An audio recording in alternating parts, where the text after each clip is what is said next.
જામકંડોરણા ખાતે આજે નિઃશુલ્ક દિવ્યાંગ સહાય ઉપકરણ માટે એસેસમેન્ટ કેમ્પનું આયોજન કરવામાં આવ્યું હતું, જેમાં પોરબંદર સાંસદ અને કેન્દ્રીય મંત્રી મનસુખભાઈ માંડવિયા અને જયેશભાઈ રાદડિયા, અલ્પેશ ઢોલરિયા, રવિભાઈ માકડિયા, ગોવિંદભાઈ રાણપરિયા, પ્રાંત અધિકારી મામલતદાર અને હરકિશનભાઈ માવાડી, જયસુખભાઈ ઠેસિયા તથા રાજકીય સામાજિક આગેવાનો જોડાયા હતા. આજે સામૂહિક આરોગ્ય કેન્દ્ર જામકંડોરણા દિવ્યાંગ લાભાર્થીઓને નિઃશુલ્ક સહાય ઉપકરણ મળી રહે તે માટે આજે જિલ્લા કલેક્ટર પ્રભવ જોશી સાહેબના માર્ગદર્શનથી પીજીવીસીએલના CSR ફંડથી અલિમ્કો ઉજ્જૈન દ્વારા નિઃશુલ્ક દિવ્યાંગ સહાયક ઉપકરણ માટે એસેસમેન્ટ કેમ્પ યોજાયો હતો, જેમાં સાધન સહાય વિતરણ કેમ્પ આજે યોજવામાં આવ્યો હતો. જામકંડોરણા તાલુકાના કુલ 128 લાભાર્થીને સાધન સહાય વિતરણ કરવામાં આવેલ, જેમાં 18 લાભાર્થીઓને મોટરાઇઝ્ડ બેટરી બાઇક,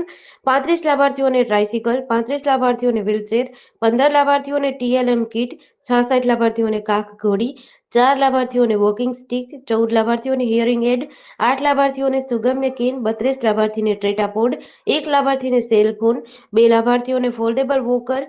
1 CP ચેર, 2 રોલેટર વગેરે 128 લાભાર્થીઓને 235 સહાયક ઉપકરણો વિતરિત કરાયા હતા, જેની કુલ કિંમત 20,53,893 થાય છે. આ ઉપકરણો મળતા લાભાર્થીઓમાં ખુશીનો માહોલ છવાયો હતો.